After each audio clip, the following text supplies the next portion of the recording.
Évangile selon Marc, chapitre 1. Commencement de l'évangile de Jésus-Christ, Fils de Dieu.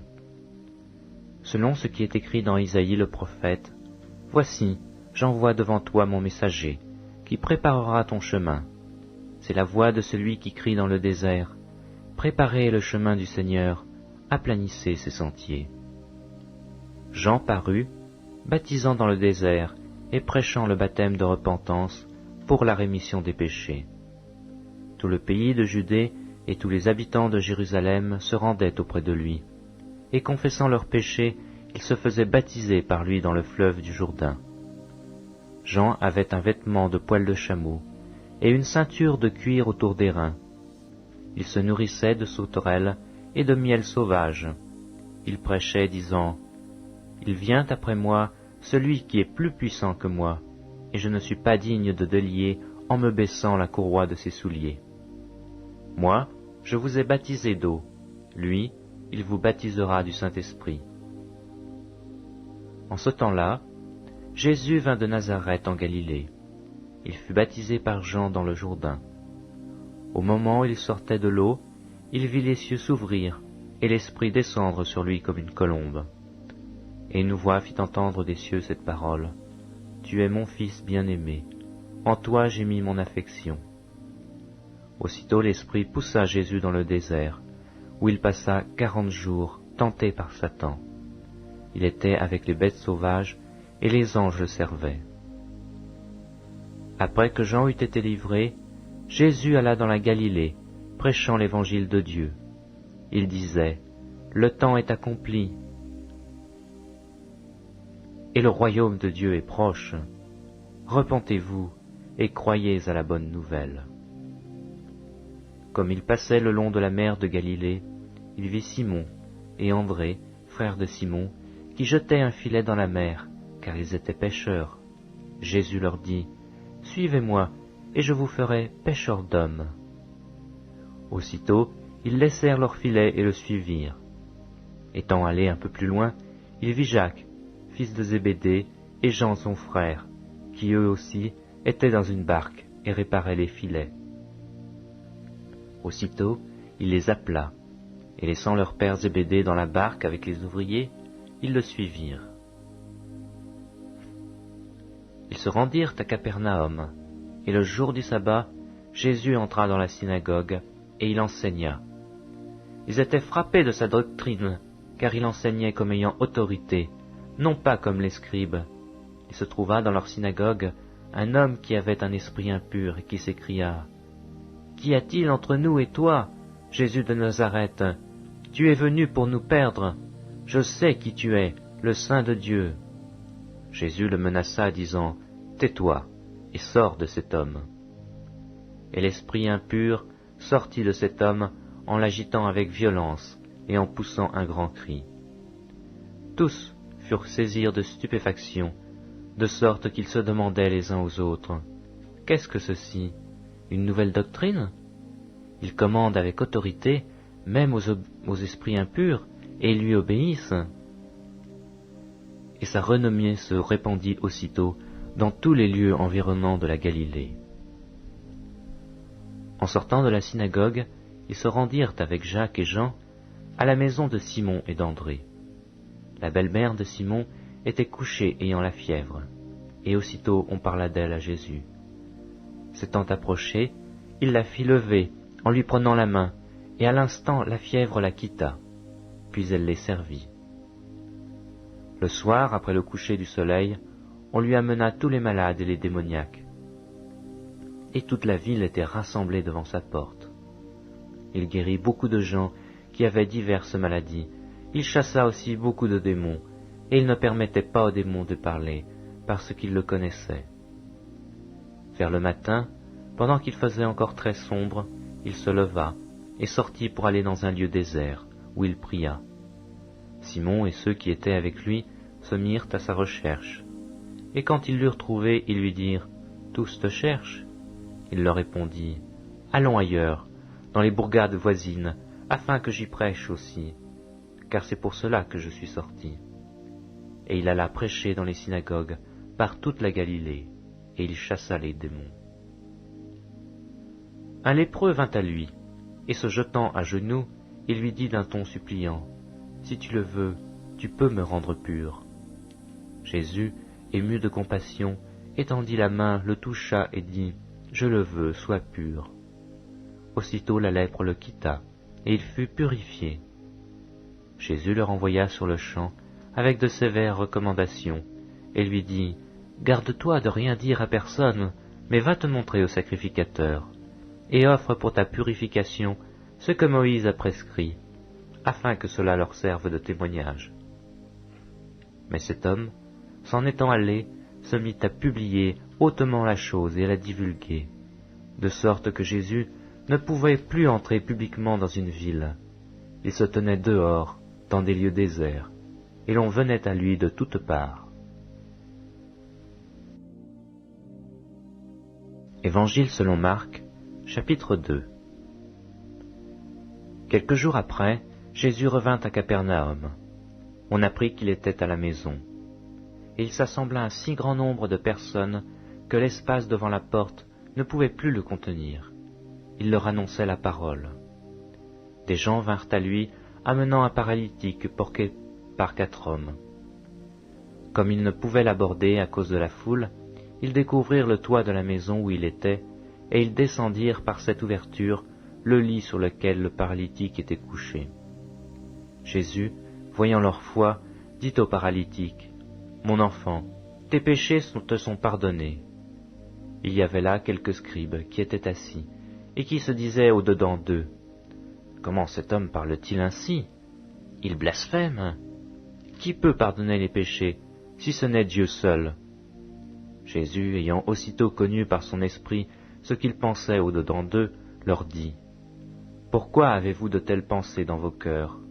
Lequel est le plus aisé, de dire au paralytique, « Tes péchés te sont pardonnés » ou de dire, « Lève-toi, prends ton lit et marche » ? Or, afin que vous sachiez que le Fils de l'homme a sur la terre le pouvoir de pardonner les péchés, je te l'ordonne, dit-il au paralytique, « Lève-toi, prends ton lit et va dans ta maison. » Et à l'instant, il se leva, prit son lit et sortit en présence de tout le monde, de sorte qu'ils étaient tous dans l'étonnement et glorifiaient Dieu, disant, « Nous n'avons jamais rien vu de pareil. » Jésus sortit de nouveau du côté de la mer. Toute la foule venait à lui, et il les enseignait. En passant, il vit Lévi, fils d'Alphée, assis au bureau des péages. Il lui dit, « Suis-moi. » Lévi se leva et le suivit. Comme Jésus était à table dans la maison de Lévi, beaucoup de publicains et de gens de mauvaise vie se mirent aussi à table avec lui et avec ses disciples, car ils étaient nombreux et l'avaient suivi. Les scribes et les pharisiens, le voyant manger avec les publicains et les gens de mauvaise vie, dirent à ses disciples, « Pourquoi mange-t-il et boit-il avec les publicains et les gens de mauvaise vie ?» Ce que Jésus ayant entendu, il leur dit, « Ce ne sont pas ceux qui se portent bien qui ont besoin de médecins, mais les malades. Je ne suis pas venu appeler les justes, mais les pécheurs. » Les disciples de Jean et les pharisiens jeûnaient. Ils vinrent dire à Jésus, « Pourquoi les disciples de Jean et ceux des pharisiens jeûnent-ils, tandis que tes disciples ne jeûnent point ?» Jésus leur répondit, « Les amis de l'époux peuvent-ils jeûner pendant que l'époux est avec eux? Aussi longtemps qu'ils ont avec eux l'époux, ils ne peuvent jeûner. Les jours viendront où l'époux leur sera enlevé, et alors ils jeûneront en ce jour-là. Personne ne coud une pièce de drap neuf à un vieil habit, autrement la pièce de drap neuf emporterait une partie du vieux, et la déchirure serait pire. Et personne ne met du vin nouveau dans de vieilles outres, autrement le vin fait rompre les outres, et le vin et les outres sont perdus. Mais il faut mettre le vin nouveau dans les outres neuves. » Il arriva, un jour de sabbat, que Jésus traversa des champs de blé. Ses disciples, chemin faisant, se mirent à arracher des épis. Les pharisiens lui dirent, « Voici, pourquoi font-ils ce qui n'est pas permis pendant le sabbat ?» Jésus leur répondit, « N'avez-vous jamais lu ce que fit David lorsqu'il fut dans la nécessité et qu'il eut faim, lui et ceux qui étaient avec lui? comment il entra dans la maison de Dieu du temps du souverain sacrificateur Abiatar, et mangea les pains de proposition, qu'il n'est permis qu'aux sacrificateurs de manger, et en donna même à ceux qui étaient avec lui. Puis il leur dit, le sabbat a été fait pour l'homme, et non l'homme pour le sabbat, de sorte que le Fils de l'homme est maître même du sabbat. Évangile selon Marc, chapitre 3. Jésus entra de nouveau dans la synagogue. Il s'y trouvait un homme qui avait la main sèche. Ils observaient Jésus pour voir s'il le guérirait le jour du sabbat. C'était afin de pouvoir l'accuser. Et Jésus dit à l'homme qui avait la main sèche, « Lève-toi là au milieu. » Puis il leur dit, « Est-il permis le jour du sabbat de faire du bien ou de faire du mal, de sauver une personne ou de la tuer ?» Mais ils gardèrent le silence. Alors, promenant ses regards sur eux avec indignation, et en même temps affligé de l'endurcissement de leur cœur, il dit à l'homme, « Étends ta main. » Il l'étendit, et ses mains furent guéries. Les pharisiens sortirent, et aussitôt ils se consultèrent avec les Hérodiens sur les moyens de le faire périr. Jésus se retira vers la mer avec ses disciples. Une grande multitude le suivit de la Galilée, et de la Judée, et de Jérusalem, et de l'Idumée, et d'au-delà du Jourdain, et des environs de Tyr et de Sidon. Une grande multitude, apprenant tout ce qu'il faisait, vint à lui. Il chargea ses disciples de tenir toujours à sa disposition une petite barque, afin de ne pas être pressés par la foule. Car comme il guérissait beaucoup de gens, tous ceux qui avaient des maladies se jetaient sur lui pour le toucher. Les esprits impurs, quand ils le voyaient, se prosternaient devant lui et s'écriaient « Tu es le Fils de Dieu !» Mais il leur recommandait très sévèrement de ne pas le faire connaître. Il monta ensuite sur la montagne. Il appela ceux qu'il voulut, et ils vinrent auprès de lui. Il en établit 12, pour les avoir avec lui, et pour les envoyer prêcher avec le pouvoir de chasser les démons. Voici les 12 qu'il établit. Simon, qu'il nomma Pierre, Jacques, fils de Zébédée, et Jean, frère de Jacques, auquel il donna le nom de Boarnégès, qui signifie fils du tonnerre, André, Philippe, Barthélemy, Matthieu, Thomas, Jacques, fils d'Alphée, Thaddée, Simon le Cananite, et Judas Iscariote, celui qui livra Jésus. Ils se rendirent à la maison, et la foule s'assembla de nouveau, en sorte qu'ils ne pouvaient pas même prendre leur repas. Les parents de Jésus, ayant appris ce qui se passait, vinrent pour se saisir de lui, car ils disaient « Il est hors de sens ». Et les scribes qui étaient descendus de Jérusalem dirent « Il est possédé de Belzéboul. C'est par le prince des démons qu'il chasse les démons. » Jésus les appela et leur dit sous forme de parabole « Comment Satan peut-il chasser Satan? Si un royaume est divisé contre lui-même, ce royaume ne peut subsister. Et si une maison est divisée contre elle-même, cette maison ne peut subsister. Si donc Satan se révolte contre lui-même, il est divisé, et il ne peut subsister, mais c'est en fait de lui. Personne ne peut entrer dans la maison d'un homme fort et piller ses biens sans avoir auparavant lié cet homme fort. Alors il pillera sa maison. Je vous le dis en vérité, tous les péchés seront pardonnés aux fils des hommes, et les blasphèmes qu'ils auront proférés. Mais quiconque blasphémera contre le Saint-Esprit n'obtiendra jamais de pardon. Il est coupable d'un péché éternel. Jésus parla ainsi parce qu'il disait « Il est possédé d'un esprit impur ». Survinrent sa mère et ses frères, qui se tenant dehors l'envoyèrent appeler. La foule était assise autour de lui, et on lui dit « Voici, ta mère et tes frères sont dehors et te demandent. » Et il répondit « Qui est ma mère et qui sont mes frères ?» Puis jetant les regards sur ceux qui étaient assis tout autour de lui, « Voici, dit-il, ma mère et mes frères. Car quiconque fait la volonté de Dieu, celui-là est mon frère, ma sœur et ma mère. » Évangile selon Marc, chapitre 4. Jésus se mit de nouveau à enseigner au bord de la mer. Une grande foule s'étant assemblée auprès de lui, il monta et s'assit dans une barque sur la mer. Toute la foule était à terre sur le rivage.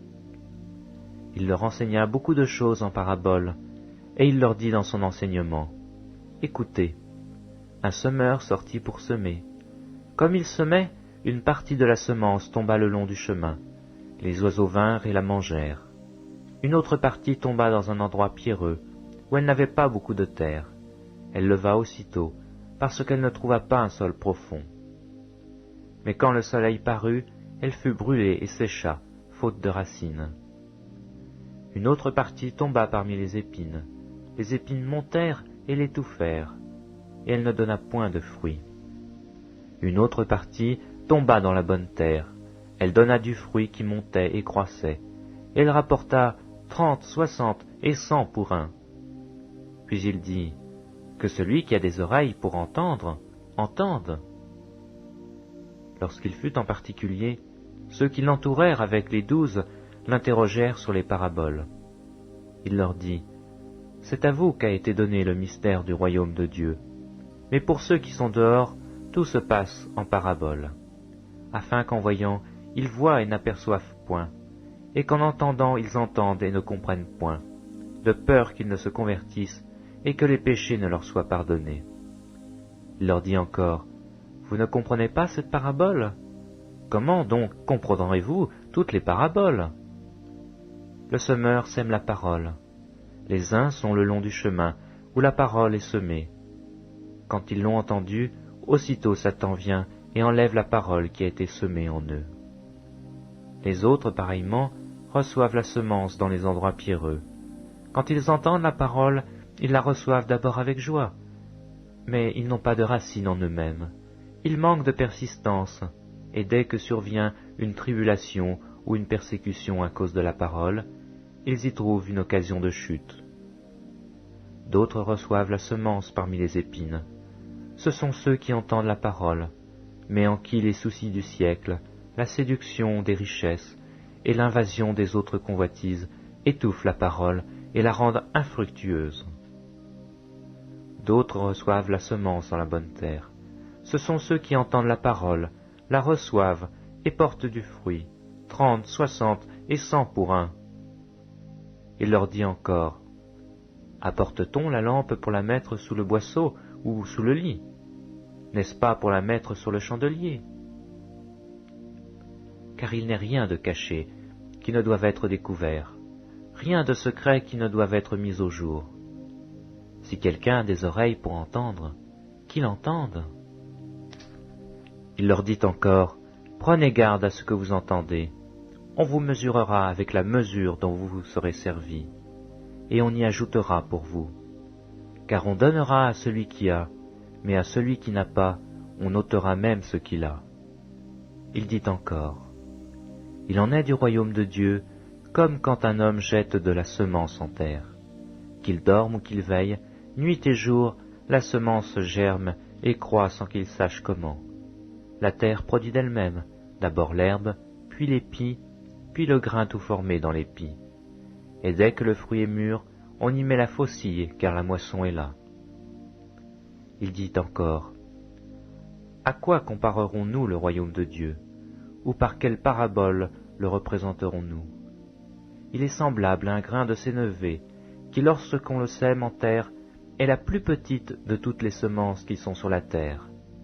Mais lorsqu'il a été semé, il monte, devient plus grand que tous les légumes, et pousse de grandes branches, en sorte que les oiseaux du ciel peuvent habiter sous son ombre. » C'est par beaucoup de paraboles de ce genre qu'il leur annonçait la parole, selon qu'ils étaient capables d'en l'entendre. Il ne leur parlait point sans paraboles, mais en particulier, il expliquait tout à ses disciples. Ce même jour, sur le soir, Jésus leur dit, « Passons à l'autre bord. » Après avoir envoyé la foule, ils l'emmenèrent dans la barque où il se trouvait. Il y avait aussi d'autres barques avec lui. Il se leva un grand tourbillon, et les flots se jetaient dans la barque, au point qu'elle se remplissait déjà. Et lui, il dormait à la poupe, sur le coussin. Ils le réveillèrent et lui dirent, « Maître, ne t'inquiètes-tu pas de ce que nous périssons ?» S'étant réveillé, il menaça le vent et dit à la mer, « Silence, tais-toi. » Et le vent cessa, et il y eut un grand calme. Puis il leur dit, « Pourquoi avez-vous ainsi peur? Comment n'avez-vous point de foi ?» Ils furent saisis d'une grande frayeur, et ils se dirent les uns aux autres, « Quel est donc celui-ci, à qui obéissent même le vent et la mer ?» Évangile selon Marc, chapitre 5. Ils arrivèrent à l'autre bord de la mer, dans le pays des Gadaréniens. Aussitôt que Jésus fut hors de la barque, il vint au-devant de lui un homme sortant des sépulcres et possédé d'un esprit impur. Cet homme avait sa demeure dans les sépulcres, et personne ne pouvait plus le lier, même avec une chaîne. Car souvent il avait eu les fers aux pieds et avait été lié de chaînes, mais il avait rompu les chaînes et brisé les fers, et personne n'avait la force de le dompter. Il était sans cesse, nuit et jour, dans les sépulcres et sur les montagnes, criant et se meurtrissant avec des pierres. Ayant vu Jésus de loin, il accourut et se prosterna devant lui, et s'écria d'une voix forte, « Qu'y a-t-il entre toi et moi, Jésus, fils du Dieu Très-Haut? Je t'en conjure, au nom de Dieu, ne me tourmente pas. » Car Jésus lui disait, « Sors de cet homme, esprit impur. » Et lui demanda, « Quel est ton nom ?» ?»« Légion est mon nom, lui répondit-il, car nous sommes plusieurs. » Et il le priait instamment de ne pas les envoyer hors du pays. Il y avait là vers la montagne un grand troupeau de pourceaux qui paissaient, et les démons le prièrent, disant, « Envoie-nous dans ces pourceaux, afin que nous entrions en eux. » Il le leur permit. Et les esprits impurs sortirent, entrèrent dans les pourceaux, et le troupeau se précipita des pentes escarpées dans la mer. Il y en avait environ 2000, et ils se noyèrent dans la mer. Ceux qui les faisaient paître s'enfuirent, et répandirent la nouvelle dans la ville et dans les campagnes. Les gens allaient voir ce qui était arrivé. Ils vinrent auprès de Jésus, et ils virent le démoniaque, celui qui avait eu la légion, assis, vêtu, et dans son bon sens. Et ils furent saisis de frayeur. Ceux qui avaient vu ce qui s'était passé leur racontèrent ce qui était arrivé au démoniaque et au pourceau. Alors ils se mirent à supplier Jésus de quitter leur territoire. Comme il montait dans la barque, celui qui avait été démoniaque lui demanda la permission de rester avec lui. Jésus ne lui permit pas, mais il lui dit, « Va dans ta maison, vers les tiens, et raconte-leur tout ce que le Seigneur t'a fait, et comment il a eu pitié de toi. » Il s'en alla et se mit à publier dans la Décapole tout ce que Jésus avait fait pour lui, et tous furent dans l'étonnement. Jésus, dans la barque, regagna l'autre rive, où une grande foule s'assembla près de lui. Il était au bord de la mer. Alors vint un des chefs de la synagogue, nommé Jaïrus, qui, l'ayant aperçu, se jeta à ses pieds, et lui adressa cette instante prière. « Ma petite fille est à l'extrémité. Viens, impose-lui les mains, afin qu'elle soit sauvée et qu'elle vive. » Jésus s'en alla avec lui, et une grande foule le suivait et le pressait. Or il y avait une femme atteinte d'une perte de sang depuis 12 ans. Elle avait beaucoup souffert entre les mains de plusieurs médecins. Elle avait dépensé tout ce qu'elle possédait, et elle n'avait éprouvé aucun soulagement, mais était allée plutôt en empirant. Ayant entendu parler de Jésus, elle vint dans la foule par derrière et toucha son vêtement, car elle disait, « Si je puis seulement toucher ses vêtements, je serai guérie. » Au même instant, la perte de sang s'arrêta, et elle sentit dans son cœur qu'elle était guérie de son mal. Jésus connut aussitôt en lui-même qu'une force était sortie de lui, et se retournant au milieu de la foule, il dit, « Qui a touché mes vêtements ?» Ses disciples lui dirent, « Tu vois la foule qui te presse, et tu dis, qui m'a touché ?» Et il regardait autour de lui pour voir celle qui avait fait cela.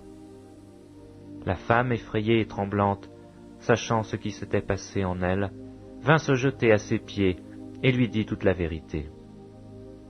Mais Jésus lui dit, « Ma fille, ta foi t'a sauvée, va en paix et sois guérie de ton mal. » Comme il parlait encore, survinrent de chez le chef de la synagogue des gens qui dirent « Ta fille est morte, pourquoi importuner davantage le maître ?» Mais Jésus, sans tenir compte de ces paroles, dit au chef de la synagogue « Ne crains pas, crois seulement. » Et il ne permit à personne de l'accompagner, si ce n'est à Pierre, à Jacques et à Jean, le frère de Jacques.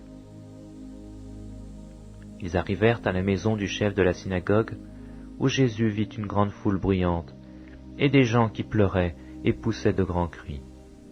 Il entra et leur dit, « Pourquoi faites-vous du bruit, et pourquoi pleurez-vous? L'enfant n'est pas morte, mais elle dort. » Et ils se moquaient de lui. Alors, ayant fait sortir tout le monde, il prit avec lui le père et la mère de l'enfant, et ceux qui l'avaient accompagné, et il entra là où était l'enfant. Il la saisit par la main et lui dit, « Talitha koumi », ce qui signifie « Jeune fille, lève-toi, je te le dis ». Aussitôt la jeune fille se leva et se mit à marcher, car elle avait 12 ans. Et ils furent dans un grand étonnement. Jésus leur adressa de fortes recommandations, pour que personne ne sût la chose. Et il dit qu'on donna à manger à la jeune fille. Évangile selon Marc, chapitre 6. Jésus partit de là et se rendit dans sa patrie. Ses disciples le suivirent. Quand le sabbat fut venu, il se mit à enseigner dans la synagogue. Beaucoup de gens qui l'entendirent étaient étonnés et disaient « D'où lui viennent ces choses? Quelle est cette sagesse qui lui a été donnée? Et comment de tels miracles se font-ils par ses mains? N'est-ce pas le charpentier, le fils de Marie, le frère de Jacques, de José, de Jude et de Simon? Et ses sœurs ne sont-elles pas ici parmi nous? » Et il était pour eux une occasion de chute. Mais Jésus leur dit, « Un prophète n'est méprisé que dans sa patrie, parmi ses parents et dans sa maison. » Il ne put faire là aucun miracle, si ce n'est qu'il imposa les mains à quelques malades et les guérit. Et il s'étonnait de leur incrédulité. Jésus parcourait les villages d'alentour en enseignant. Alors il appela les 12, et il commença à les envoyer 2 à 2, en leur donnant pouvoir sur les esprits impurs. Il leur prescrivit de ne rien prendre pour le voyage, si ce n'est un bâton, de n'avoir ni pain, ni sac, ni monnaie dans la ceinture, de chausser des sandales et de ne pas revêtir de tunique. Puis il leur dit, « Dans quelque maison que vous entriez, restez-y jusqu'à ce que vous partiez de ce lieu. Et s'il y a quelque part des gens qui ne vous reçoivent, ni ne vous écoutent, retirez-vous de là et secouez la poussière de vos pieds, afin que cela leur serve de témoignage. » Ils partirent et ils prêchèrent la repentance. Ils chassaient beaucoup de démons, et ils oignaient d'huile beaucoup de malades et les guérissaient. Le roi Hérode entendit parler de Jésus, dont le nom était devenu célèbre, et il dit, « Jean-Baptiste est ressuscité des morts, et c'est pour cela qu'il se fait par lui des miracles. » D'autres disaient, « C'est Élie », et d'autres disaient, « C'est un prophète, comme l'un des prophètes. » Mais Hérode, en apprenant cela, disait, « C'est Jean, que j'ai fait décapiter. C'est lui qui est ressuscité. » Car Hérode lui-même avait fait arrêter Jean, et l'avait fait lier en prison à cause d'Hérodias, femme de Philippe, son frère, parce qu'il l'avait épousée, et que Jean lui disait, « Il ne t'est pas permis d'avoir la femme de ton frère. » Hérodias était irritée contre Jean, et voulait le faire mourir. Mais elle ne le pouvait, car Hérode craignait Jean, le connaissant pour un homme juste et saint. Il le protégeait, et après l'avoir entendu, il était souvent perplexe, et l'écoutait avec plaisir. Cependant un jour propice arriva, lorsqu'Hérode à l'anniversaire de sa naissance donna un festin assez grand, aux chefs militaires et aux principaux de la Galilée. La fille d'Hérodias entra dans la salle. Elle dansa et plut à Hérode et à ses convives. Le roi dit à la jeune fille, « Demande-moi ce que tu voudras, et je te le donnerai. » Il ajouta avec serment, « Ce que tu me demanderas, je te le donnerai, fût-ce la moitié de mon royaume. » Étant sortie, elle dit à sa mère, « Que demanderai-je » Et sa mère répondit, « la tête de Jean-Baptiste.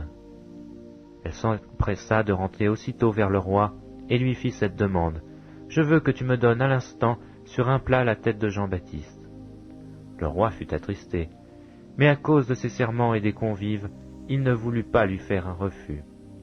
Il envoya sur-le-champ un garde avec ordre d'apporter la tête de Jean-Baptiste. Le garde alla décapiter Jean dans la prison et apporta la tête sur un plat. Il la donna à la jeune fille, et la jeune fille la donna à sa mère.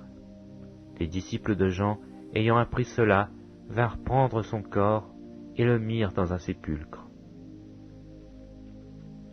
Les apôtres, s'étant rassemblés auprès de Jésus, lui racontèrent tout ce qu'ils avaient fait et tout ce qu'ils avaient enseigné. Jésus leur dit, « Venez à l'écart dans un lieu désert, et reposez-vous un peu. » Car il y avait beaucoup d'allants et de venants, et ils n'avaient même pas le temps de manger. Ils partirent donc dans une barque pour aller à l'écart dans un lieu désert. Beaucoup de gens les virent s'en aller et les reconnurent, et de toutes les villes on accourut à pied, et on les devança au lieu où ils se rendaient. Comme il sortit de la barque, Jésus vit une grande foule, et fut ému de compassion pour eux, parce qu'ils étaient comme des brebis qui n'ont point de berger. Et il se mit à leur enseigner beaucoup de choses.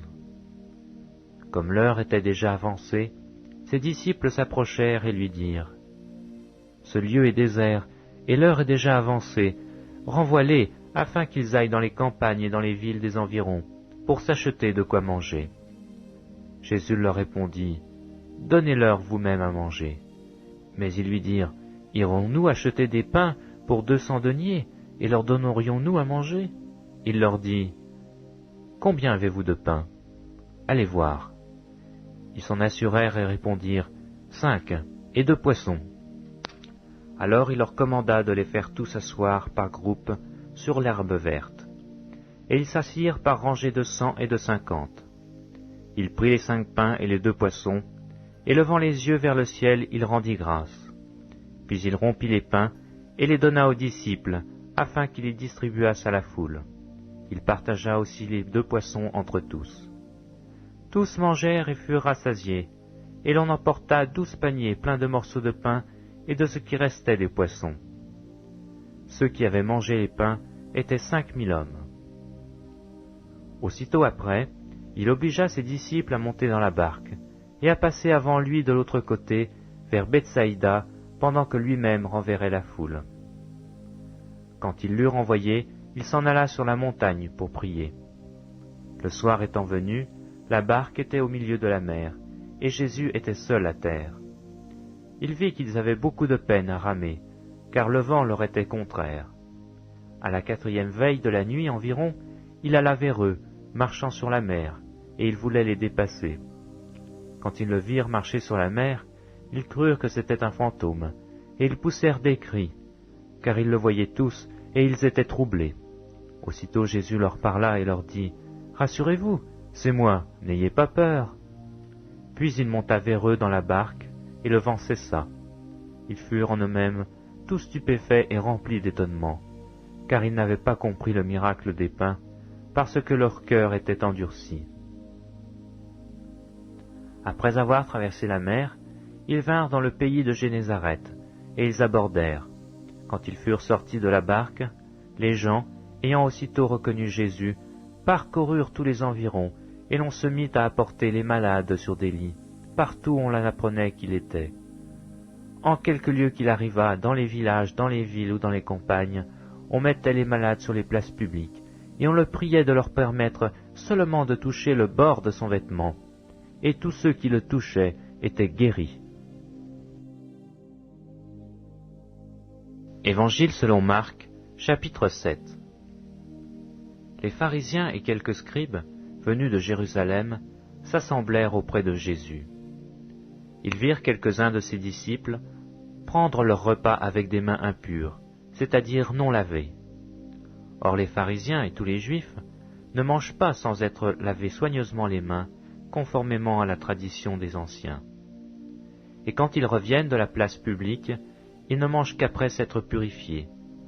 Ils ont encore beaucoup d'autres observances traditionnelles, comme le lavage des coupes, des cruches et des vases d'airain. Et les pharisiens et les scribes lui demandèrent, Pourquoi tes disciples ne suivent-ils pas la tradition des anciens, mais prennent-ils leur repas avec des mains impures? » Jésus leur répondit, « Hypocrites, Isaïe a bien prophétisé sur vous, ainsi qu'il est écrit, « Ce peuple m'honore des lèvres, mais son cœur est éloigné de moi. C'est en vain qu'il m'honore, en donnant des préceptes qui sont des commandements d'hommes. » Vous abandonnez le commandement de Dieu, et vous observez la tradition des hommes. Il leur dit encore, « Vous anéantissez fort bien le commandement de Dieu, pour garder votre tradition. Car Moïse a dit, « Honore ton père et ta mère, et celui qui maudira son père ou sa mère sera puni de mort. » Mais vous, vous dites, « Si un homme dit à son père ou à sa mère, « Ce dont j'aurais pu t'assister est corban, c'est-à-dire une offrande à Dieu », vous ne le laissez plus rien faire pour son père ou pour sa mère, annulant ainsi la parole de Dieu par votre tradition que vous avez établie. Et vous faites beaucoup d'autres choses semblables. » Ensuite, ayant de nouveau appelé la foule à lui, il lui dit, « Écoutez-moi tous, et comprenez. Il n'est hors de l'homme rien qui entre en lui puisse le souiller, mais ce qui sort de l'homme, c'est ce qui le souille. Si quelqu'un a des oreilles pour entendre, qu'il entende. » Lorsqu'il fut entré dans la maison, loin de la foule, ses disciples l'interrogèrent sur cette parabole. Il leur dit, « Vous aussi, êtes-vous donc sans intelligence? Ne comprenez-vous pas que rien de ce qui de dehors entre dans l'homme ne peut le souiller? Car cela n'entre pas dans son cœur, mais dans son ventre, puis s'en va dans les lieux secrets qui purifient tous les aliments. » Il dit encore, « Ce qui sort de l'homme, c'est ce qui souille l'homme.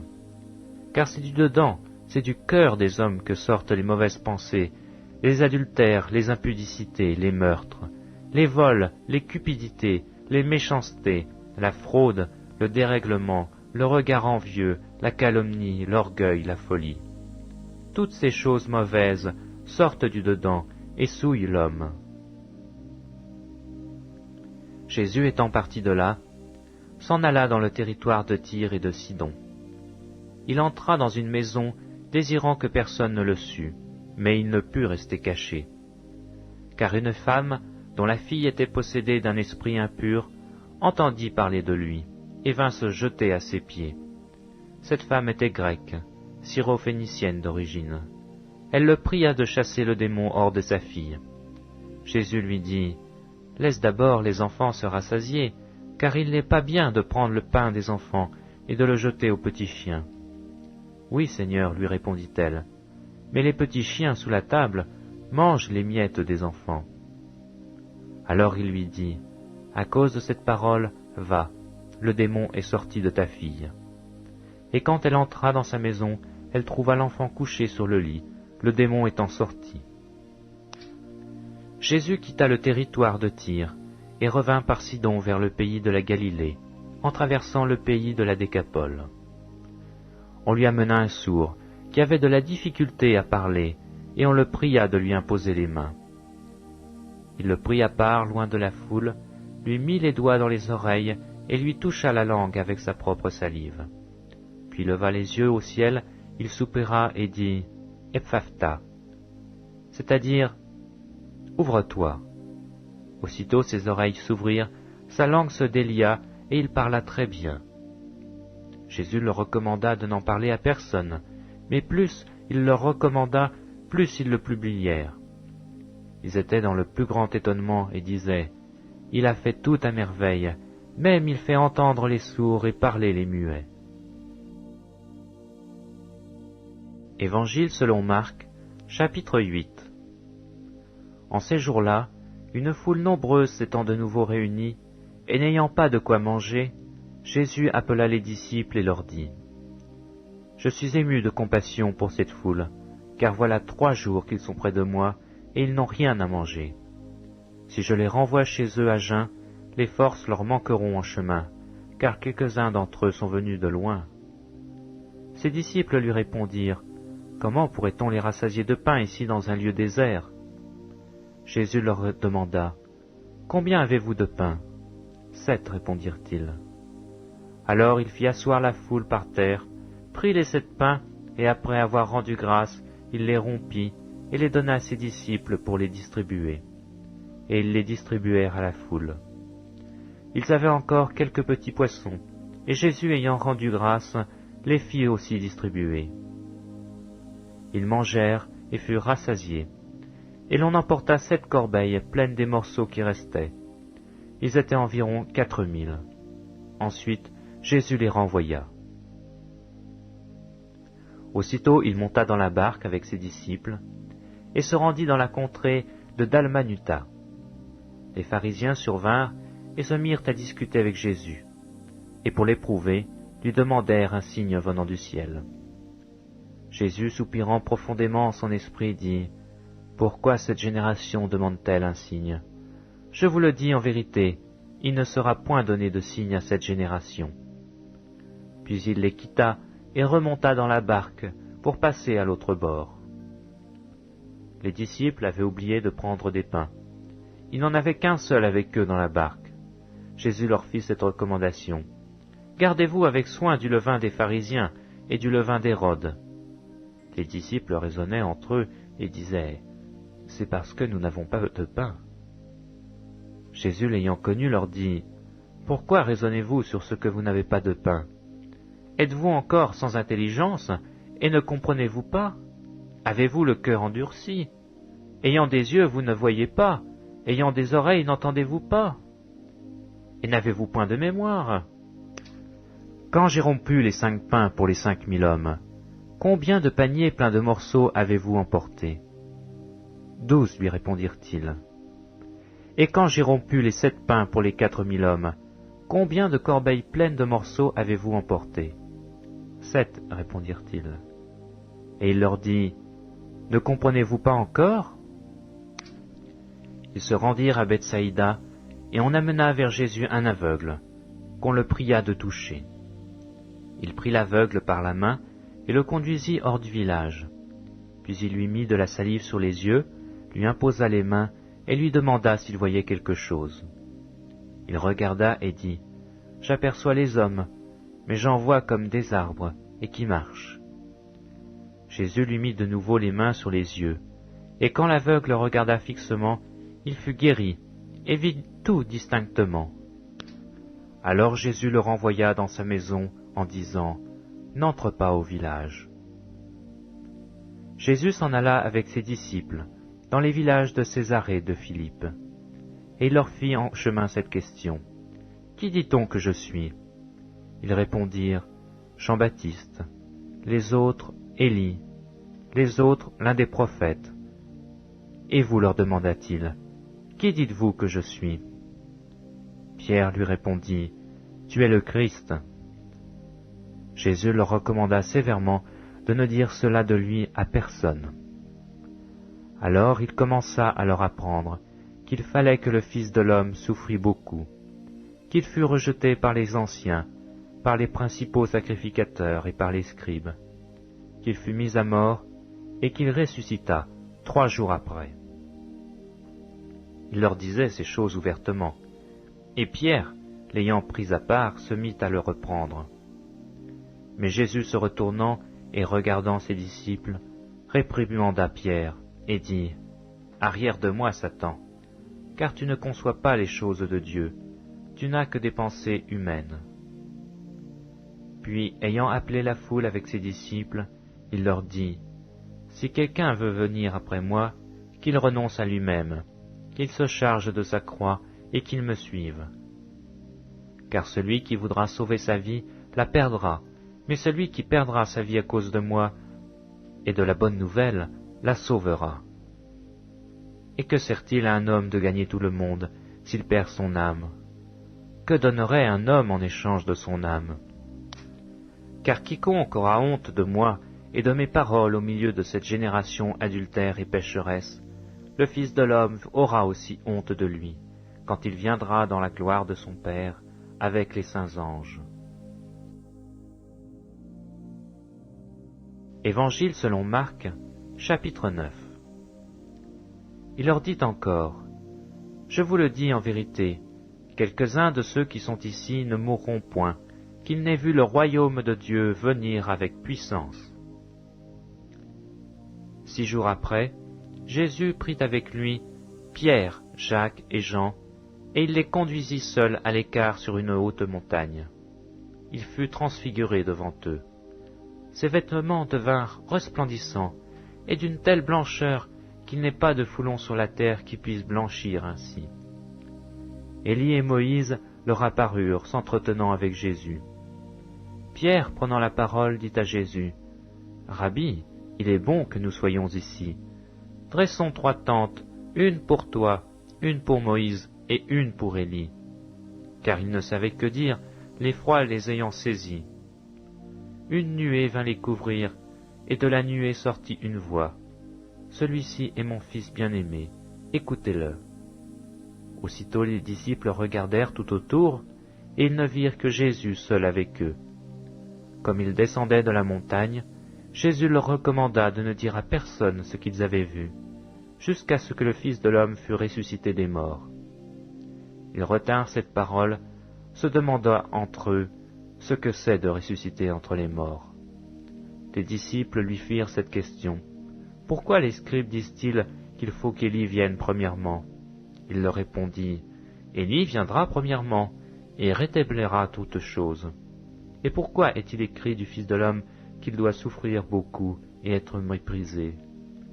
Mais je vous dis qu'Élie est venu, et qu'ils l'ont traité comme ils l'ont voulu, selon qu'il est écrit de lui. »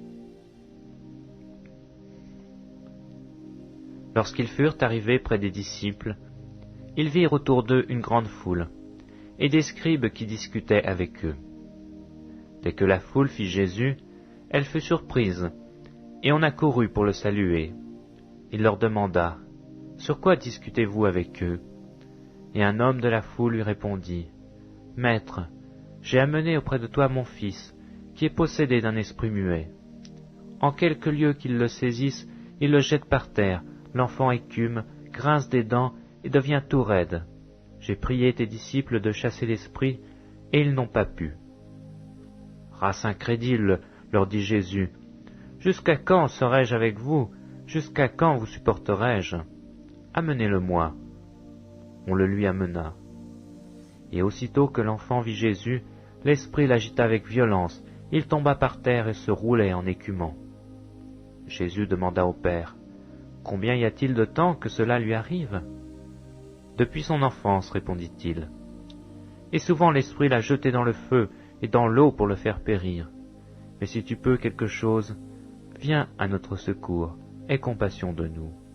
Jésus lui dit, « Si je peux, tout est possible à celui qui croit. » Aussitôt le père de l'enfant s'écria, « Je crois, viens au secours de mon incrédulité. » Jésus, voyant accourir la foule, menaça l'esprit impur et lui dit, « Esprit muet et sourd, je te l'ordonne, sors de cet enfant et n'y rentre plus. » Et il sortit, en poussant des cris et en l'agitant avec une grande violence. L'enfant devint comme mort, de sorte que plusieurs disaient qu'il était mort. Mais Jésus, l'ayant pris par la main, le fit lever, et il se tint debout. Quand Jésus fut entré dans la maison, ses disciples lui demandèrent en particulier, « Pourquoi n'avons-nous pu chasser cet esprit ?» Il leur dit, « Cette espèce-là ne peut sortir que par la prière. » Ils partirent de là, et ils traversèrent la Galilée. Jésus ne voulait pas qu'on le sût, car il enseignait ses disciples et il leur dit, « Le Fils de l'homme sera livré entre les mains des hommes, et ils le feront mourir, et 3 jours après qu'il aura été mis à mort, il ressuscitera. » Mais les disciples ne comprenaient pas cette parole, et ils craignaient de l'interroger. Ils arrivèrent à Capernaum. Lorsqu'il fut dans la maison, Jésus leur demanda, « De quoi discutiez-vous en chemin ?» Mais ils gardèrent le silence, car en chemin ils avaient discuté entre eux pour savoir qui était le plus grand. Alors il s'assit, appela les 12 et leur dit, « Si quelqu'un veut être le premier, il sera le dernier de tous, et le serviteur de tous. » Et il prit un petit enfant, le plaça au milieu d'eux, et l'ayant pris dans ses bras, il leur dit, « Quiconque reçoit en mon nom un de ces petits enfants, me reçoit moi-même. Et quiconque me reçoit non pas moi, mais celui qui m'a envoyé. »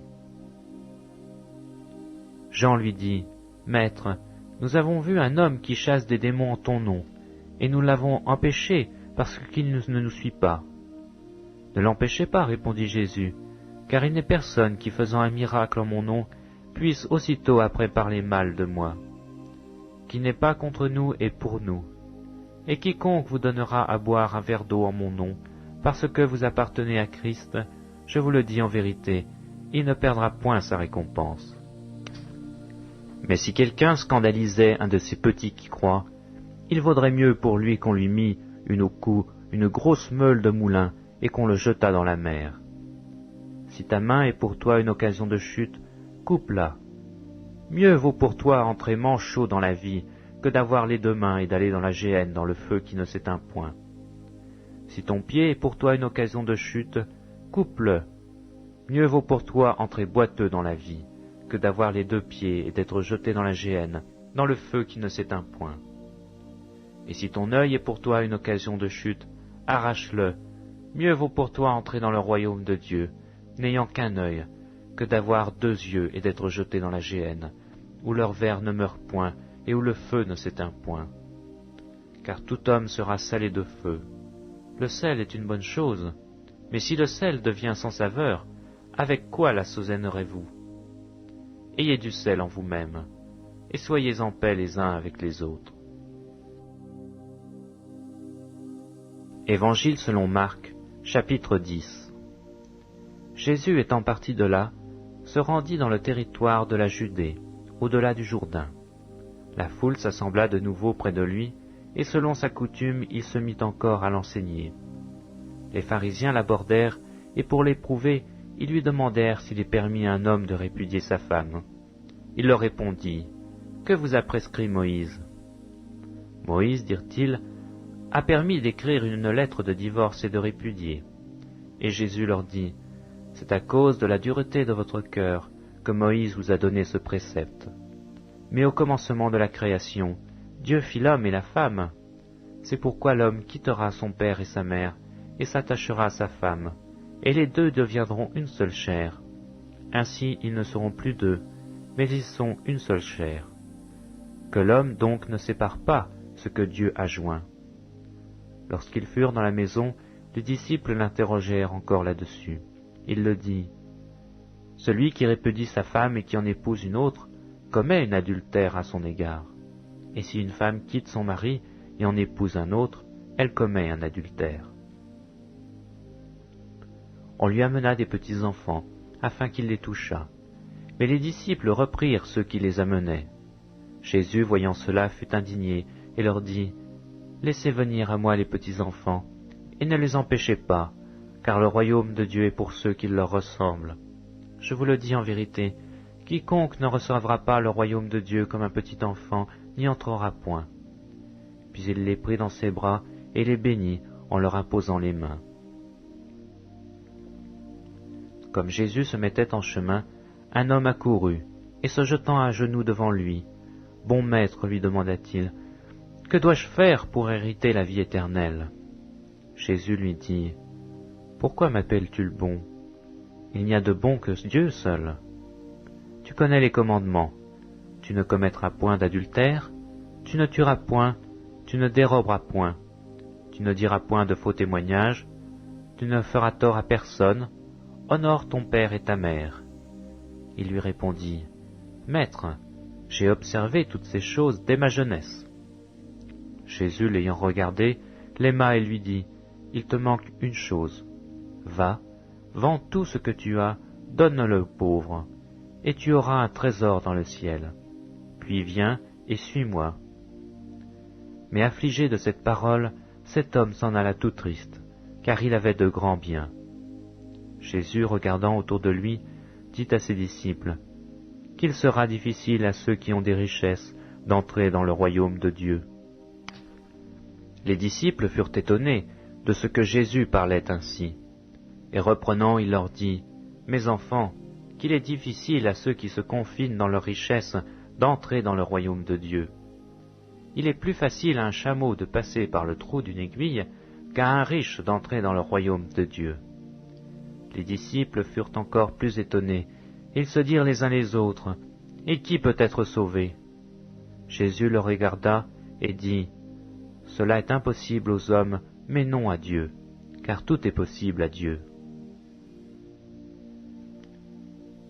Pierre se mit à lui dire, « Voici, nous avons tout quitté et nous t'avons suivi. » Jésus répondit, « Je vous le dis en vérité, il n'est personne qui, ayant quitté à cause de moi et à cause de la bonne nouvelle, sa maison ou ses frères, ou ses sœurs, ou sa mère ou son père, ou ses enfants ou ses terres, ne reçoive au centuple, présentement dans ce siècle-ci, des maisons, des frères, des sœurs, des mères, des enfants et des terres, avec des persécutions, et dans le siècle à venir, la vie éternelle.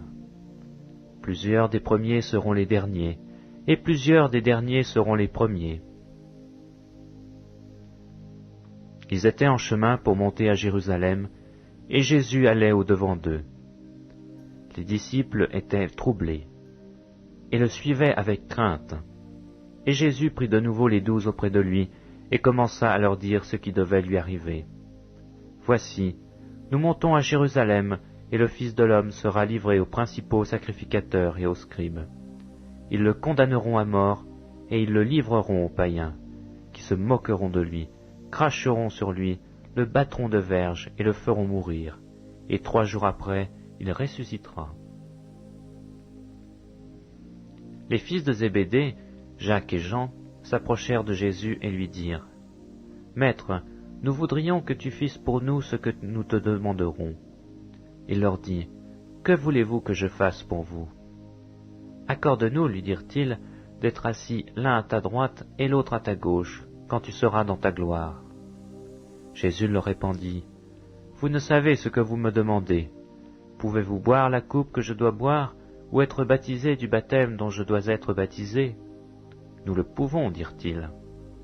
Et Jésus leur répondit, « Il est vrai que vous boirez la coupe que je dois boire, et que vous serez baptisés du baptême dont je dois être baptisé. Mais pour ce qui est d'être assis à ma droite ou à ma gauche, cela ne dépend pas de moi, mais ne sera donné qu'à ceux à qui cela est réservé. » Les 10, ayant entendu cela, commencèrent à s'indigner contre Jacques et Jean. Jésus les appela et leur dit, « Vous savez que ceux qu'on regarde comme les chefs des nations les tyrannisent et que les grands les dominent. Il n'en est pas de même au milieu de vous. Mais quiconque veut être grand parmi vous, qu'il soit votre serviteur. Et quiconque veut être le premier parmi vous, qu'il soit l'esclave de tous. Car le Fils de l'homme est venu, non pour être servi, mais pour servir, et donner sa vie comme la rançon de plusieurs. » Ils arrivèrent à Jéricho, et lorsque Jésus en sortit, avec ses disciples et une assez grande foule, le fils de Timée, Bartimée, mendiant aveugle, était assis au bord du chemin. Il entendit que c'était Jésus de Nazareth, et il se mit à crier, « Fils de David, Jésus, aie pitié de moi !» Plusieurs le reprenaient pour le faire taire, mais il criait beaucoup plus fort, « Fils de David, aie pitié de moi !» Jésus s'arrêta et dit, « Appelez-le. » Ils appelèrent l'aveugle en lui disant, « Prends courage, lève-toi, il t'appelle. » L'aveugle jeta son manteau et se leva d'un bond, vint vers Jésus. Jésus, prenant la parole, lui dit, « Que veux-tu que je fasse ?»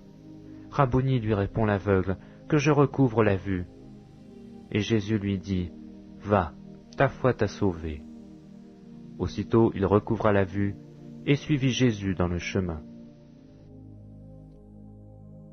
Évangile selon Marc, chapitre 11.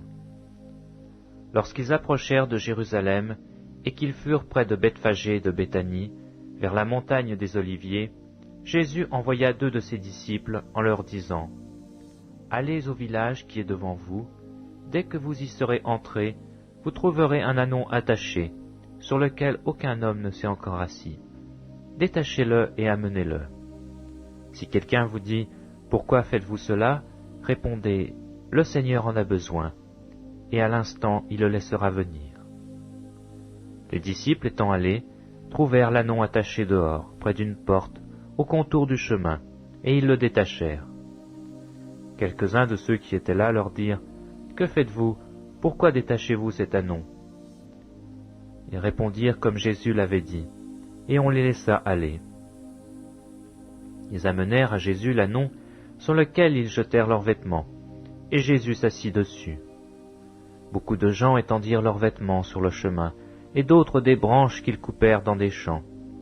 Ceux qui précédaient et ceux qui suivaient Jésus criaient « Hosanna, béni soit celui qui vient au nom du Seigneur. Béni soit le règne qui vient, le règne de David, notre Père.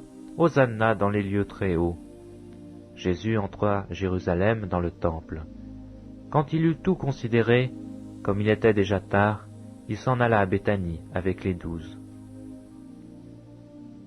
Le lendemain, après qu'ils furent sortis de Béthanie, Jésus eut faim. Apercevant de loin un figuier qui avait des feuilles, il alla voir s'il y trouverait quelque chose. Et s'en étant approché, il ne trouva que des feuilles, car ce n'était pas la saison des vignes. Prenant alors la parole, il lui dit « Que jamais personne ne mange de ton fruit. » Et ses disciples l'entendirent. Ils arrivèrent à Jérusalem, et Jésus entra dans le temple. Il se mit à chasser ceux qui vendaient et qui achetaient dans le temple. Il renversa les tables des changeurs et les sièges des vendeurs de pigeons. Et il ne leur laissait personne transporter aucun objet à travers le temple. Il enseignait et disait, « N'est-il pas écrit, ma maison sera appelée une maison de prière pour toutes les nations? Mais vous, vous en avez fait une caverne de voleurs. » Les principaux sacrificateurs et scribes, l'ayant entendu, cherchèrent les moyens de le faire périr, car ils le craignaient, parce que toute la foule était frappée de sa doctrine. Quand le soir fut venu, Jésus sortit de la ville. Le matin, en passant, les disciples virent le figuier séché jusqu'aux racines.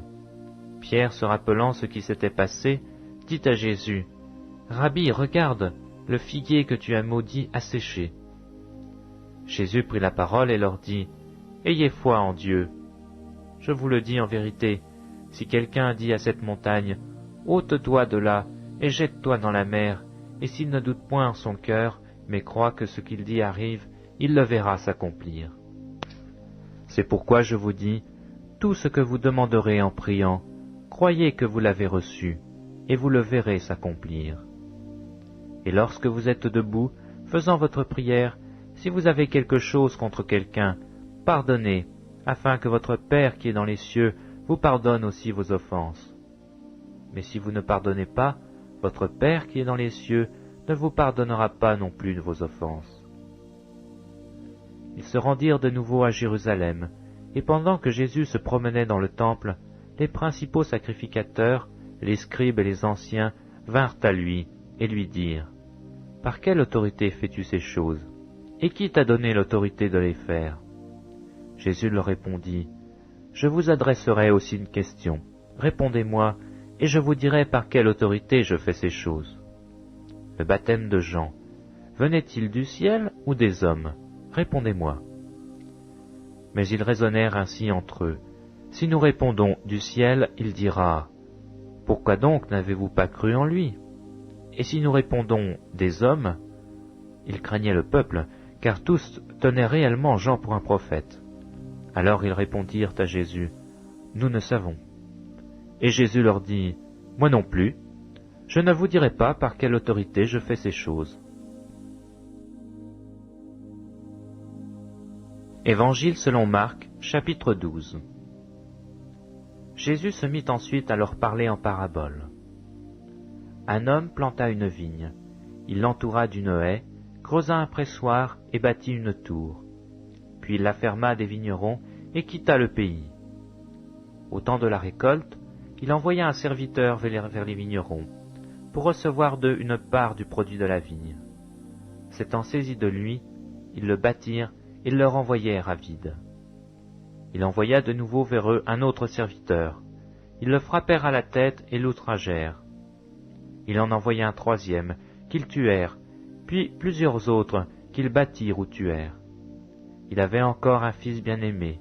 Il l'envoya vers eux le dernier en disant, « Ils auront du respect pour mon fils. » Mais ces vignerons dirent entre eux, « Voici l'héritier, venez, tuons-le et l'héritage sera à nous. » Et ils se saisirent de lui, le tuèrent et le jetèrent hors de la vigne. Maintenant, que fera le maître de la vigne? Il viendra, fera périr les vignerons, et il donnera la vigne à d'autres. N'avez-vous pas lu cette parole de l'Écriture? La pierre qu'ont rejetée ceux qui bâtissaient est devenue la principale de l'angle. C'est par la volonté du Seigneur qu'elle l'est devenue, et c'est un prodige à nos yeux. Ils cherchaient à se saisir de lui, mais ils craignaient la foule. Ils avaient compris que c'était pour eux que Jésus avait dit cette parabole, et ils le quittèrent et s'en allèrent. Ils envoyèrent auprès de Jésus quelques-uns des pharisiens et des hérodiens, afin de le surprendre par ses propres paroles. Et ils vinrent lui dire, « Maître, nous savons que tu es vrai et que tu ne t'inquiètes de personne, car tu ne regardes pas à l'apparence des hommes, mais tu enseignes la voie de Dieu selon la vérité. Est-il permis ou non de payer le tribut à César? Devons-nous payer ou ne pas payer ?» Jésus, connaissant leur hypocrisie, leur répondit, « Pourquoi me tentez-vous? Apportez-moi un denier, afin que je le voie. » Ils en apportèrent un, et Jésus leur demanda, « De qui sont cette effigie et cette inscription? » « De César, lui répondirent-ils. Alors il leur dit, « Rendez à César ce qui est à César, et à Dieu ce qui est à Dieu. » Et ils furent à son égard dans l'étonnement. Les Sadducéens, qui disent qu'il n'y a point de résurrection, vinrent auprès de Jésus et lui firent cette question. « Maître, voici ce que Moïse nous a prescrit. Si le frère de quelqu'un meurt et laisse une femme sans avoir d'enfant, son frère épousera sa veuve et suscitera une postérité à son frère. Or il y avait 7 frères. Le premier se maria et mourut sans laisser de postérité. Le second prit la veuve pour femme et mourut sans laisser de postérité. Il en fut de même du troisième, et aucun des 7 ne laissa de postérité. Après eux tous, la femme mourut aussi. À la résurrection, duquel d'entre eux sera-t-elle la femme? Car les 7 l'ont eue pour femme. » Jésus leur répondit, « N'êtes-vous pas dans l'erreur, parce que vous ne comprenez ni les Écritures, ni la puissance de Dieu? Car la résurrection des morts, les hommes ne prendront point de femmes, ni les femmes de mari, mais ils seront comme les anges dans les cieux. Pour ce qui est de la résurrection des morts, n'avez-vous pas lu dans le livre de Moïse ce que Dieu lui dit à propos du buisson? Je suis le Dieu d'Abraham, le Dieu d'Isaac, le Dieu de Jacob. Dieu n'est pas le Dieu des morts, mais des vivants. Vous êtes grandement dans l'erreur. » Un des scribes, qui les avait entendus discuter, sachant que Jésus avait bien répondu aux Sadducéens, s'approcha et lui demanda, « Quel est le premier de tous les commandements ?» Jésus répondit, « Voici le premier. Écoute Israël, le Seigneur notre Dieu est l'unique Seigneur. Et tu aimeras le Seigneur ton Dieu de tout ton cœur, de toute ton âme, de toute ta pensée et de toute ta force. Voici le second. Tu aimeras ton prochain comme toi-même. Il n'y a pas d'autre commandement plus grand que cela. » Le scribe lui dit, « Bien, maître, tu as dit avec vérité que Dieu est unique et qu'il n'y en a point d'autre que de lui. Et que l'aimer de tout son cœur, de toute sa pensée, de toute son âme et de toute sa force, aimer son prochain comme soi-même, c'est plus grand que tous les holocaustes et tous les sacrifices. » Jésus, voyant qu'il avait répondu avec intelligence, lui dit, « Tu n'es pas loin du royaume de Dieu. » Et personne n'osa plus lui proposer des questions. Jésus, continuant à enseigner dans le temple, dit, « Comment les scribes disent-ils que le Christ est fils de David? David lui-même, animé par l'Esprit Saint, a dit, « Le Seigneur a dit à mon Seigneur, assieds-toi à ma droite, jusqu'à ce que je fasse de tes ennemis ton marchepied. » David lui-même l'appelle Seigneur. Comment donc est-il son fils? Et une grande foule l'écoutait avec plaisir. Il leur disait dans son enseignement, « Gardez-vous des scribes qui aiment à se promener en robe longue et à être salués dans les places publiques, qui recherchent les premiers sièges dans les synagogues et les premières places dans les festins, qui dévorent les maisons des veuves et qui font pour l'apparence de longues prières. Ils seront jugés plus sévèrement. » Jésus s'étant assis vis-à-vis du tronc, regardait comment la foule y mettait de l'argent. Plusieurs riches mettaient beaucoup. Il vint aussi une pauvre veuve, et elle y mit 2 piécettes, faisant 1/4 de sou. Alors Jésus, ayant appelé ses disciples, leur dit, « Je vous le dis en vérité, cette pauvre veuve a donné plus qu'aucun de ceux qui ont mis dans le tronc. Car tous ont mis de leur superflu, mais elle a mis de son nécessaire. Tout ce qu'elle possédait, tout ce qu'elle avait pour vivre. »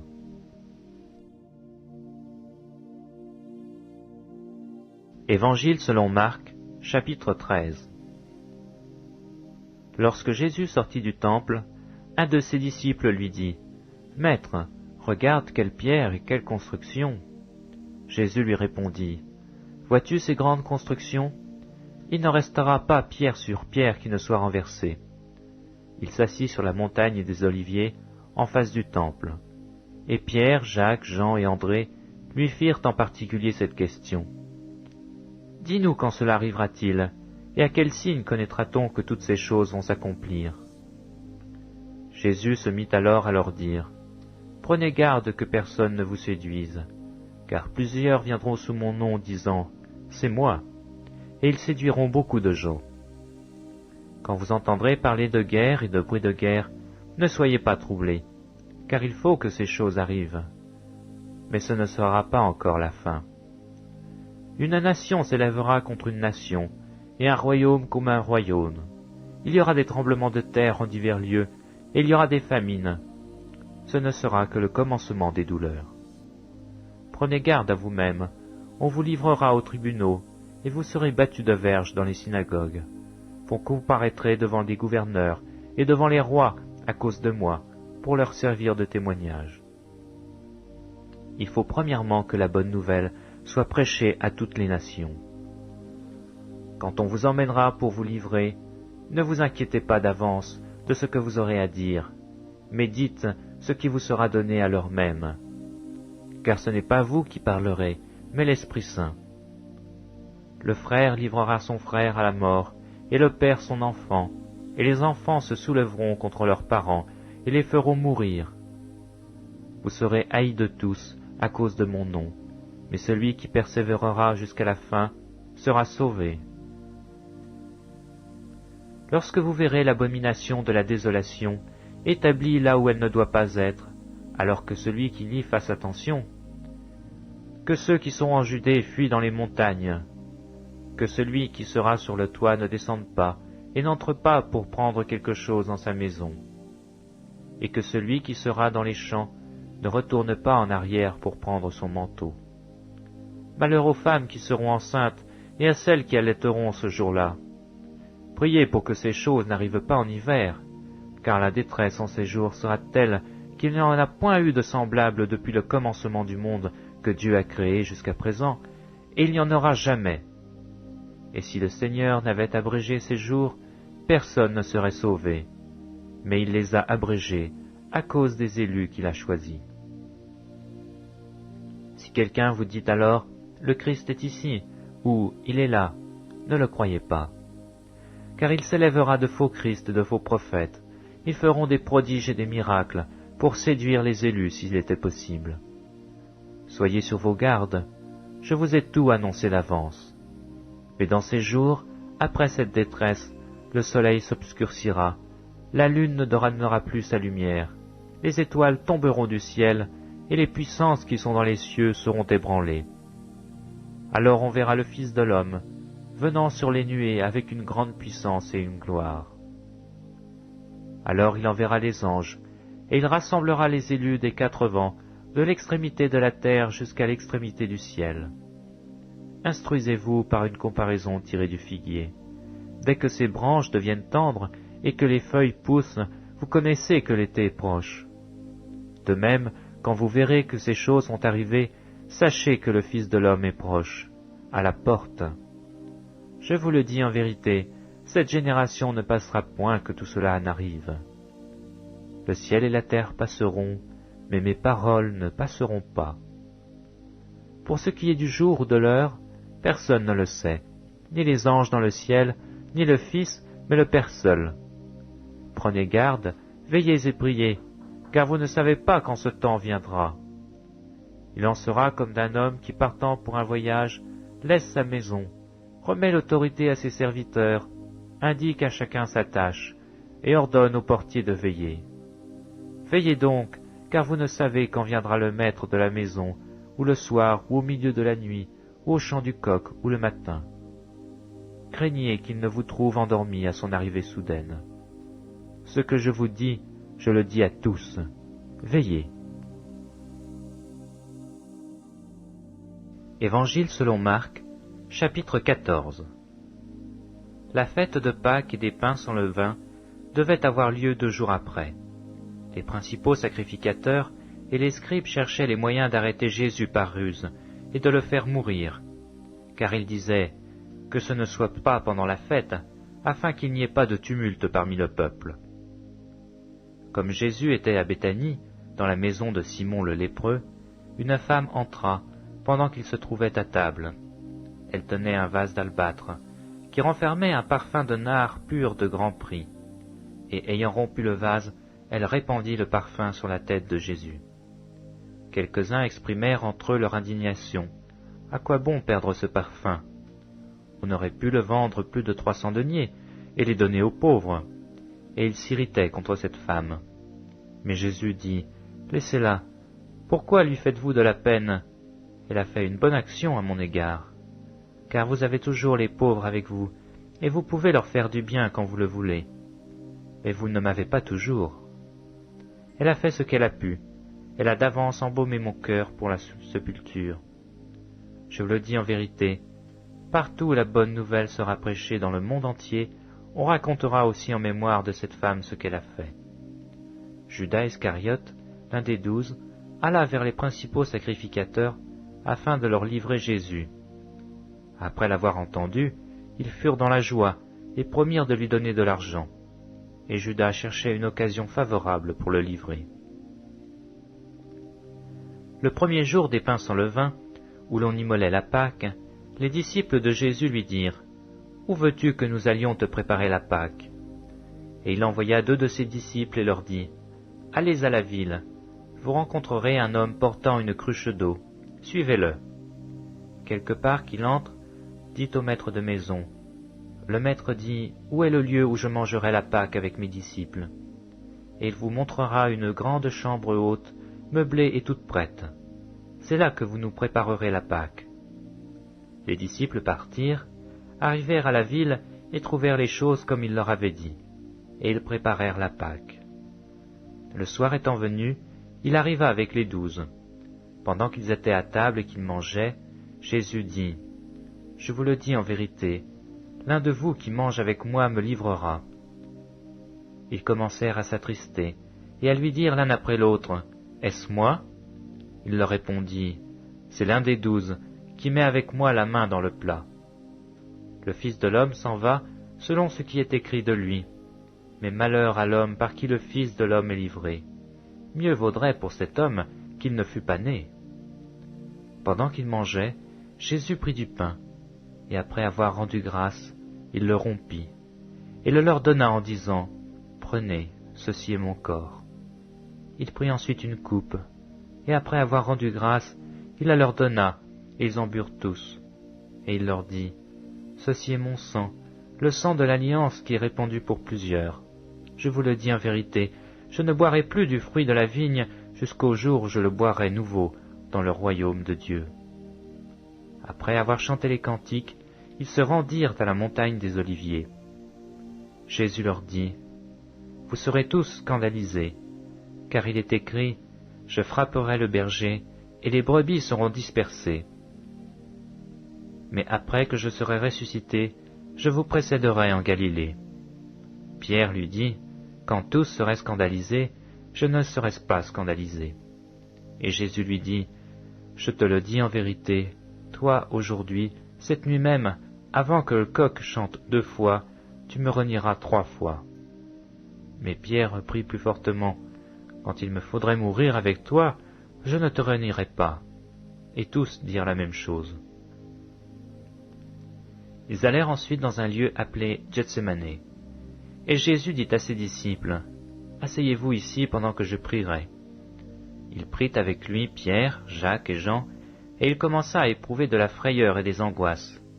Il leur dit, « Mon âme est triste jusqu'à la mort, restez ici et veillez. » Puis ayant fait quelques pas en avant, il se jeta contre terre et pria que, s'il était possible, cette heure s'éloignât de lui.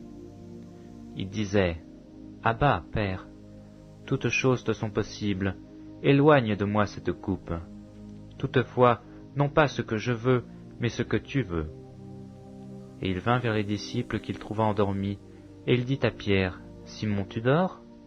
Tu n'as pu veiller 1 heure. Veillez et priez, afin que vous ne tombiez pas en tentation. L'esprit est bien disposé, mais la chair est faible. » Il s'éloigna de nouveau et fit la même prière. Il revint et les trouva encore endormis, car leurs yeux étaient appesantis. Ils ne surent que lui répondre.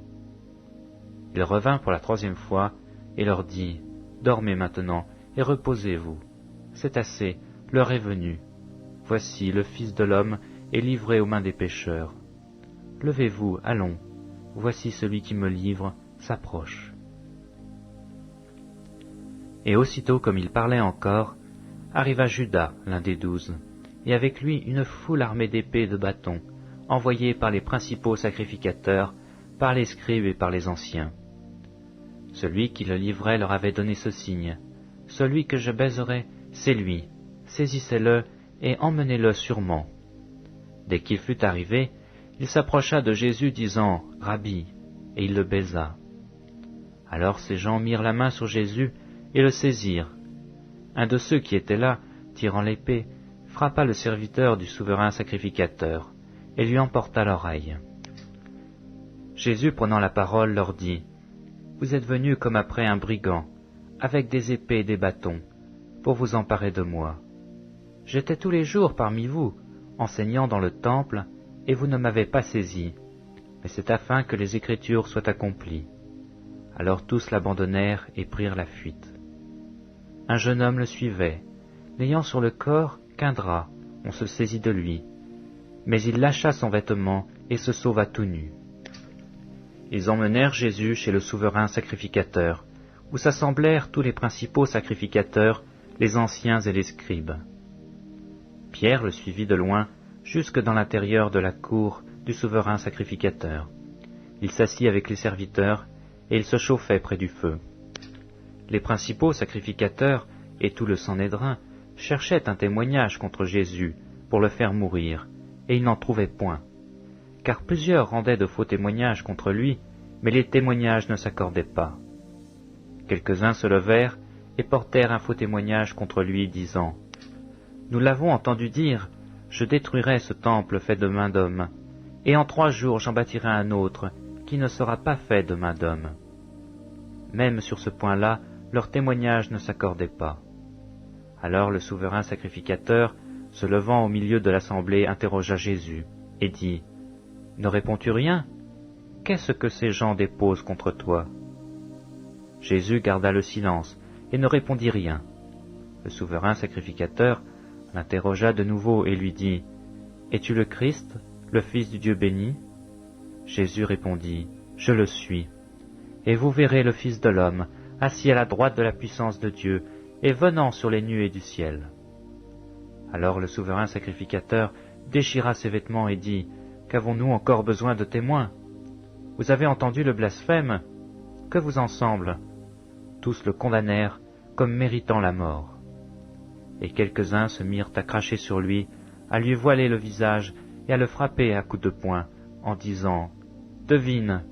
Et les serviteurs le reçurent en lui donnant des soufflets. Pendant que Pierre était en bas dans la cour, il vint une des servantes du souverain sacrificateur.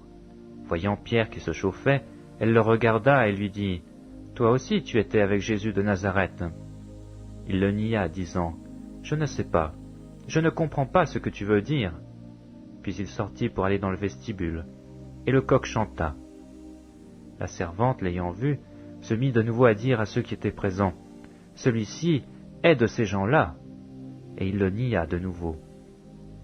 Peu après, ceux qui étaient présents dirent encore à Pierre, « Certainement, tu es de ces gens-là, car tu es galiléen. » Alors il commença à faire des imprécations et à jurer, « « Je ne connais pas cet homme dont vous parlez. » Aussitôt, pour la seconde fois, le coq chanta. Et Pierre se souvint de la parole que Jésus lui avait dite. « Avant que le coq chante 2 fois, tu me renieras 3 fois. » Et en y réfléchissant, il pleurait. Évangile selon Marc, chapitre 15. Dès le matin, les principaux sacrificateurs tinrent conseil avec les anciens et les scribes, et tout le Sanhédrin. Après avoir lié Jésus, ils l'emmenèrent et le livrèrent à Pilate. Pilate l'interrogea. « Es-tu le roi des Juifs ?» Jésus lui répondit, « Tu le dis. » Les principaux sacrificateurs portaient contre lui plusieurs accusations. Pilate l'interrogea de nouveau. « Ne réponds-tu rien ? Vois de combien de choses il t'accuse. » Et Jésus ne fit plus aucune réponse, ce qui étonna Pilate. À chaque fête, il relâchait un prisonnier, celui que demandait la foule. Il y avait en prison un nommé Barabbas, avec ses complices, pour un meurtre qu'il avait commis dans une sédition. La foule étant montée, se mit à demander ce qu'il avait coutume de leur accorder. Pilate leur répondit, « Voulez-vous que je relâche le roi des Juifs ?» Car il savait que c'était par envie que les principaux sacrificateurs l'avaient livré. Mais les chefs des sacrificateurs excitèrent la foule, afin que Pilate leur relâchât plutôt Barabbas. Pilate, reprenant la parole, leur dit, « Que voulez-vous donc que je fasse de celui que vous appelez le roi des Juifs ?» Ils crièrent de nouveau, « Crucifie-le !» Pilate leur dit, « Quel mal a-t-il fait ?» Et ils crièrent encore plus fort, « Crucifie-le !» Pilate, voulant satisfaire la foule, leur relâcha Barabbas, et après avoir fait battre de verges Jésus, il le livra pour être crucifié. Les soldats conduisirent Jésus dans l'intérieur de la cour, c'est-à-dire dans le prétoire, où ils s'assemblèrent toute la cohorte. Ils le revêtirent de pourpre, et posèrent sur sa tête une couronne d'épines qu'ils avaient tressée. Puis ils se mirent à le saluer. « Salut, roi des Juifs !»